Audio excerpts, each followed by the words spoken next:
Everybody, welcome. My name is Ray Kuhl. I'm CEO of PBSI Technology Solutions. Today, really important focused webinar, we're going to talk about tools and tips to manage passwords. And these are some practical ideas. It's a very, very difficult problem that we all face. How do we manage our passwords and keep our information secure? So practical information today. Quickly, I'll discuss why is this important. It really is important. Talk about some guidelines for creation and use of passwords, 3 practical options, and I'll do short demonstrations of these, including a password manager. So I'm going to demonstrate LastPass today. I don't particularly recommend LastPass in comparison with some of the other options. It's an excellent password manager. I use it. There's a free version, but the point of this is really to show how can a password manager be used practically and simply. And then we'll just talk briefly about public Wi-Fi. It's really important to understand we can't use our passwords on public Wi-Fi, but what are some options that we can safely use public Wi-Fi and how do we go about that? So thank you again for joining. Many of you, thank you very much, have been clients and friends for many, many years, decades in some cases, and you are appreciated. Many of you, this is your first exposure to PBSI. So briefly, we provide technology services to hundreds of clients in Ohio, Kentucky, and Indiana, healthcare business, nonprofit, professional firms. It's from the experience that we gain in supporting tens of thousands of PCs that, and hundreds of clients that we speak and learn. So one of the things that's true, and as CEO, I'm very blessed to be able to say, very high percentage of our staff have been with PBSI for 10 or more years, many 15 or more years. We also have new folks. We have a training program or a learning organization, but what I know is that experienced staff helps clients, and that's a really good thing for all of us. So the center of our business is IT and IT security. So today we're going to talk about passwords. We see the results of poor password management all the time, and I want to say, I hope no one takes criticism from this conversation today about password management. It's a very difficult problem, and if you are one who answered the question, I remember passwords in my head, 1, I don't believe it. 2, hopefully today we can help with some ideas to make that better. So I'm going to start with something that if you've attended previous webcasts, you've seen me do this before, but it's very important. The context of the inquiry I'm about to do, I'm about to go to the dark web, the bad guy side, where unless you have a Tor browser, you and I can't go. So we pay at PBSI a monthly subscription to access this particular thing, and we use it to help clients. So I'm going to say this test, this query that I'm about to do, we can do for you. And we used to charge for this, but it's so useful. We'll do this for free if you ask. I'm going to go to the dark web and I'm going to do a password check for, and I've already done my 2-factor authentication today to log into this site. I'm going to do a credential check for pbsinet.com. So this is PBSI's own domain. I will not expose a client to a query like this. So this query says PBSI has 56 exposed passwords, and the most recent exposure was on this date. The information that's displayed includes what is the exposed password, and some of these, the password was encrypted as stored, but it was exposed on and is available for sale in exposed form. So these are real passwords of real current or former PBSI employees, and all of these have been changed. But it's important to understand that this is true in an organization where we practice security, we teach security, still passwords have been exposed out there. I'm going to do a search for a much larger domain. If you search Yahoo or Gmail or Roadrunner or any large service, you'll find what you're about to see is that there are 3.1 billion passwords that have been exposed out there and available for sale, and chances are yours is as well. Why is this important? If you have, and by the way, it doesn't mean you made a mistake. The way most exposures take place is we store our password on a website. LinkedIn, unfortunately, you may have heard that Experian was hacked, affecting well over 100 million people just last week. And you think, oh my gosh, who can possibly protect passwords when all you need to do is store your password on a site where it's been hacked? And the answer is, you really can't. I would say it's an impossible task to think that you can protect your password from exposure. So the point really of this kind of a search, and it's possible that they may have at Vigilante, the security company that publishes this information, they may have disabled Gmail or Yahoo from being queried anymore. Wouldn't surprise me. I wasn't aware of that because I've tried it recently. So in any event, I could try any domain or any individual email address, and it shows me where exposure has taken place and what has been exposed. Once you know that your password has been exposed, then that is no longer safe to use on that site or any other site. And this brings to the fore the problem of reuse of normal passwords, which I want to say years ago, I used to do this. I didn't really understand or take seriously the problem of exposed passwords, but once they have the combination of email address and password, then nothing prevents the bad guy, and these combinations are for sale for very, very inexpensive fees, and any high school kid can do a Google search and find out how to access and pay a fee and get access to these and run searches. Once they have your email address and password, what's to prevent them from trying it and all the other passwords that they purchased at Huntington Bank and Fifth Third Bank and every bank in the world, every credit card company, and see if they get a hit. And oh my gosh, all of a sudden, because you had your information stored at Expedia, or excuse me, at Experian, now you're exposed to people hacking your bank account and your credit card account.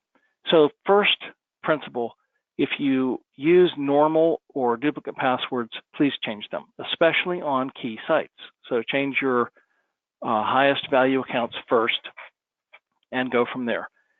So don't use normal or easy passwords. I'm going to give some a practical idea about how you might do this. So a common thing that's done for a password is use a phrase. Stupid example, be yourself, everyone else is taken. You can remember that, but it's a very complex password that's difficult to guess. So then you can use individual variations, and I'll show you how I do this. I have a password that I call normal 8. It's a combination of letters and numbers, and I will show you how this can help with security. So don't reuse or mix work and personal site passwords. The idea of there's all kinds of reasons, but if you have had an exposure personally at target.com, then you've exposed your workplace to that combination if you reuse that password combination at work. So this is something to encourage employees to understand. All of us don't share and reuse work and personal passwords. Enable two-factor authentication. This is increasingly available on most sites. You can click the option. Certainly all bank sites provide this, all credit card sites. And it's a bit of a hassle, but it works where you're required to, when you log in, you also get a prompt on your phone and make an entry. So it's a useful thing, and we encourage it.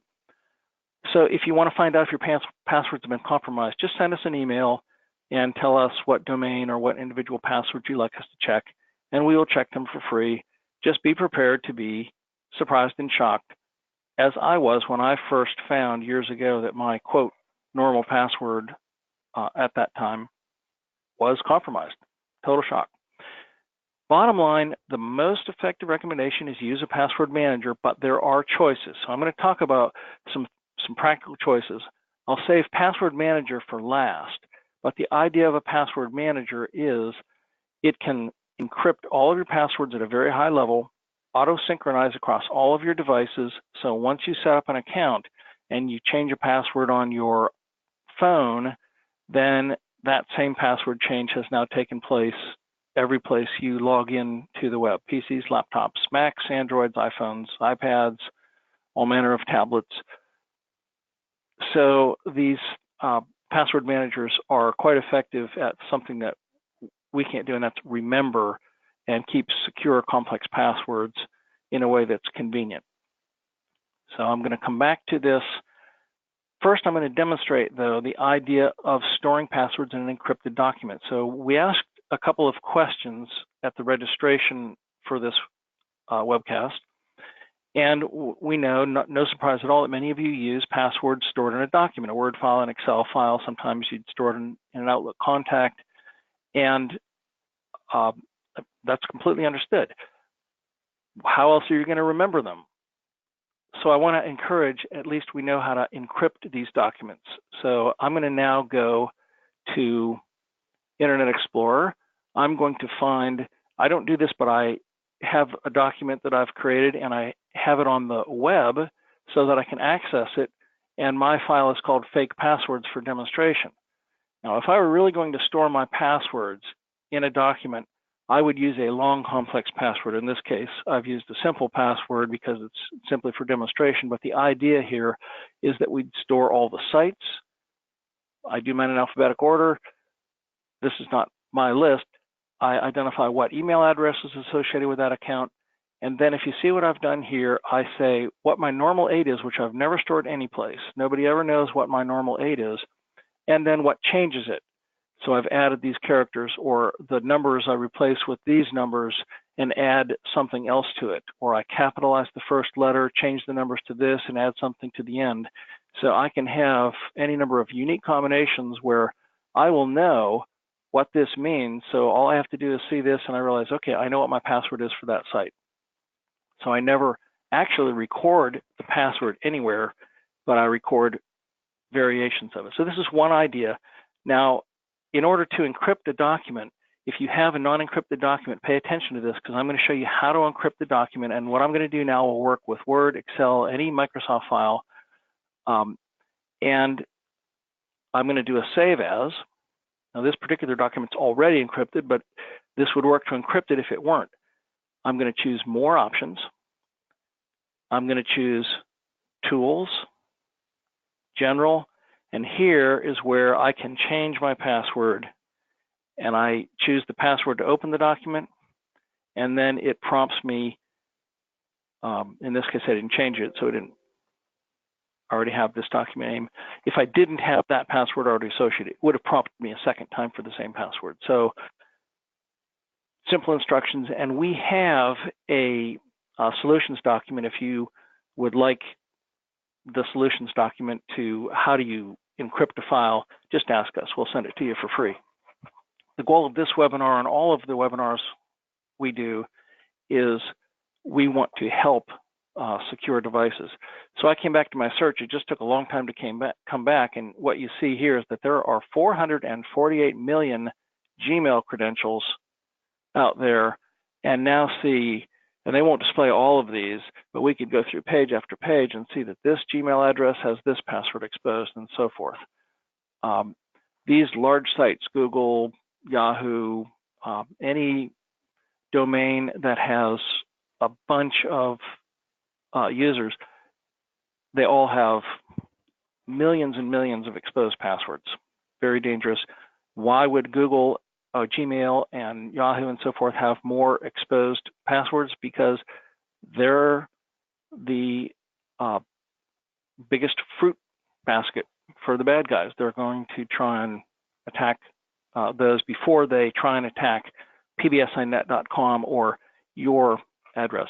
But the fact is, it's important to know that these exposed passwords, you're not safe just because you only have 3 employees or 20 employees. The attack tools are electronic, and they try every email and password combination that they have on whatever bank sites or credit card sites, and it doesn't matter if there's only 2 email addresses associated with your domain, they'll still try and hack. Okay, one solution, store your passwords in an encrypted document. And if that document is available on the web, as mine is, when I go to the web, this is on my OneDrive. You could use your Google Drive, your OneDrive, store an encrypted document there. So another option, and I don't do this either, but I might, I use OneNote. I have my to-do list in OneNote. I have, we share documents among our sales team that we store in OneNote. It's for all kinds of things. I have, for demonstration purposes, set up a tab in my OneNote called Encrypted tab. And this is, I can go here, and when I click there, it prompts me for a password. And now over here on the left, you see the information that I chose to store, and I can go here and change it anytime I want to, add a new site, add a new password, you know, whatever. I can now change this. And once I save this, I now can, that same thing will be on my iPhone, it will be on my iPad, it will be on my laptop. Because I have OneNote on all those devices, I have this, and it's encrypted, that's available to me. So same concept as an encrypted document, but because I use OneNote, I can go and have this available synchronized among my devices. Okay, so those are a couple of practical options. I'm going to demonstrate now why a password manager makes more sense. And the essential thing is that there are tools to link in a password manager to websites for ease of login. So I'm going to demonstrate LastPass. There's a free version, and frankly, all of the functionality of LastPass exists in the free version with one important exception. LastPass Premium, which costs $24 a year, $2 a month, it provides digital contingency, which what this means is you can invite one or more people to have access to your password list after a period of unuse, meaning, so I invited my wife. So we have family, because I purchased this for all of my kids, and we pay $6 a month, and it provides for 6 separate premium accounts. They're not linked together, they're not shared with each other. It simply is a discount. You can buy 6 accounts for $6 a month, or 1 account for $2 a month. Again, I'm not trying to sell LastPass. We don't make any money from this. Whether you use LastPass or Dashlane, which I used to use, a very good password manager, just a little more expensive, the same essential things are true. You get auto synchronization across all your devices, and I'm going to show you how it works and what are some benefits, because there's some problems for those of us who don't use a password manager. We think, yeah, I might, but it seems like a hassle. Well, how am I going to convert from what I have to the password manager? So I'm going to walk through just a short example. So you get started, you go to lastpass.com, you create an account, you can set up a free account or a 30-day free premium account, and you create an account with an email address, and you give it a master password. So here's where you want a complex master password that has some length. And in case you forget, here's where I might put normal 8, but add these characters and subtract these characters. So it's my memory key. Once I've done that, then it goes on, and these are just screenshots, and it allows me to leave myself a lifeline. This is where the premium version allows me to invite my wife, and so my wife has immediate access. I would encourage her to use it all the time. She doesn't by choice, but she can, and if I were to get hit by a truck, she has the information, and she would have all of my passwords. You can also send more protected invitations to your trustee or your children or your CPA or whoever, where they would get access 30 days after no use, or 60 days, or 180 days. So there's protection. So once you have this installed, whatever browser you use, I use Chrome, add a browser extension. This is good because now it has access to the passwords you've stored on your browser. It's just a click, no issue. Then it enables a choice to import. So now you can tell it to import from all of your Chrome or your previous dashboard manager or your Internet Explorer, and it will pull in all of the stored passwords, email addresses, and passwords, so you immediately, everything you've stored comes in. If you have an Excel file or a Word file, there's also a method of exporting and importing those so that you don't have to recreate the things that you already have stored electronically. Once you've done that, you want to remove the saved passwords from your Chrome and from your Internet Explorer, because the whole goal of this is to store these things not in an insecure place, but in a secure place. One person asked a very good question in the questions prior to this webinar, and that is, how do you know that LastPass or Dashlane, how do you know that those folks won't get hacked and expose all of this information? Well, there's no certain guarantee. That's something we've learned in years in security, but the fact is it's never happened. And the reason is they use extremely high-grade government-level security encryption functionality, such that I will never say that something is unhackable, but I trust my passwords there, and lots of security professionals do. So we're banking on their security, and the reviewers say, yes, these places are secure. Okay, so once you've imported your passwords, you can set your phone number, you can add more numbers. And one thing that I'm going to emphasize more than once, and that is on your devices, once you have then added your site, so these will automatically come up. If you have Amazon.com, this logo will automatically be associated. And if you have Adobe.com, so I didn't add these logos.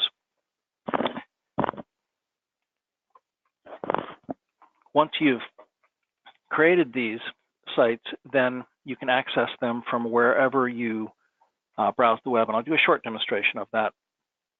But the thing I want to mention is, do not tell your computer to remember your password to your password manager. No, no, no, never, never. That's the one thing you cannot store.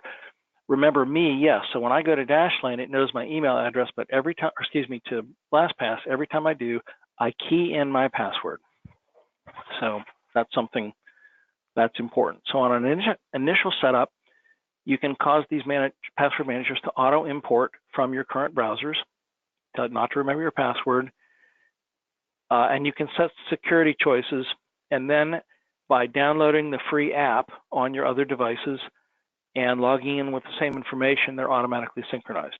So it really is quite a simple matter once you've set up an account to synchronize across whatever other devices you use. So that's just a comment. Before I move into VPNs, I want to quickly demonstrate how a password manager might work. So I have my LastPass stored. If I exit out of here, I have it stored in my web browser, so I can access my login. And since I have LastPass set in my case to automatically remember me for, I think I have it set for 30 minutes. If I'm logged out of LastPass for 30 minutes or more, but you can set it to 1 minute or whatever period of time you want, then it won't make me re-enter my password. So now I'm in my LastPass. If I want to go to Dell.com, I do a search. It tells me that I have a premier site. If I can change my password, but if I want to go to Dell.com, you see how it fills in, and it's already logged me in. So it's really quite straightforward to log into someplace once you are once your LastPass is open. Another way that this frequently happens, let's say I'm just browsing the web and I want to go to Dell.com. Once I do this, I want to log into the official site, and I have a password, ad blocker on my PC, so I temporarily allow access. uBlock Origin is the blocker that I use. And now it allows me to sign in. You can see it changed from sign out, sign in to sign out there, so it's already logged me in. So I just went to Dell.com and it automatically found my password and logged me in. So whether you go from the password manager or in the web browser, it's not always as automatic as that. Not all sites behave the same way, but basically it is a straightforward manner. Once you've stored your passwords, it will simplify your browsing experience. Okay, so I'm going to move from password management to public Wi-Fi. And when we're on public Wi-Fi, I've seen a demonstration of a video, just a couple of minutes long, that shows how anybody with a backpack can have a couple pieces of equipment hidden in it and be capturing every password, every keystroke, which includes logins and passwords, on every device in proximity to them. That could be, they don't have to be sitting in the same Starbucks as you. They could be in a car outside of the Starbucks and capturing every keystroke you're making. You just have to understand public Wi-Fi, airports, hotels, planes. You think you're on a Delta flight and the internet is secure. It is not. It's a public Wi-Fi, and I could tell stories that are clear evidence. People can gather your passwords when you're on public Wi-Fi. So basically, don't log into passwords when you're on secure accounts using a password when you're on public Wi-Fi. So a solution, a couple of solutions. One is use cellular. Cellular is safe. So don't connect to the Wi-Fi in the airport. Use your mobile device. That is safe. It's always encrypted, so you can log into your bank account. Just don't do it on the public Wi-Fi. If you're going to use extended connection and you want to use your Wi-Fi, then a VPN. So I use a $29 a year, I believe it is, VPN called NordVPN. So I'm not necessarily recommending NordVPN. There are lots of apps. Some of them are free, some of them are not free. I don't like free apps.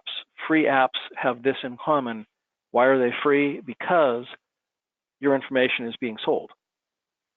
Not necessarily your secure information, but your browsing history and so forth. Free apps get money somehow.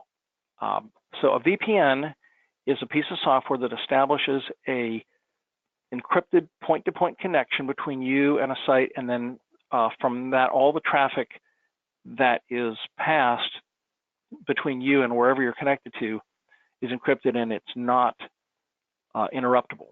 So how does a VPN work? I have an app, and I don't use VPN on my computer because I'm in a secure environment at PBSI. I don't need this, but on my iPhone, I do use this. So it shows me where's the location I can connect.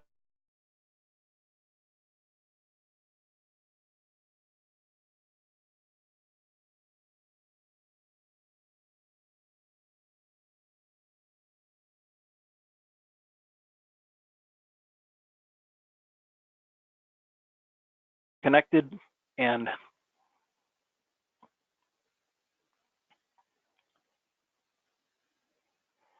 will then allow me to browse securely. So the use of a Wi-Fi, use of a VPN is fairly straightforward, and then I can browse. So how do you know if you're using a VPN? Here's a screenshot of my iPhone where when I do what I just did on my iPhone, the VPN app takes over and it shows me next to my Wi-Fi, there's this little VPN box. When I'm not connected by VPN, it doesn't show me that little box. So it's very simple. Once you click the app on your Android or iPhone, when you're portably using Wi-Fi, connect that button. It's very safe.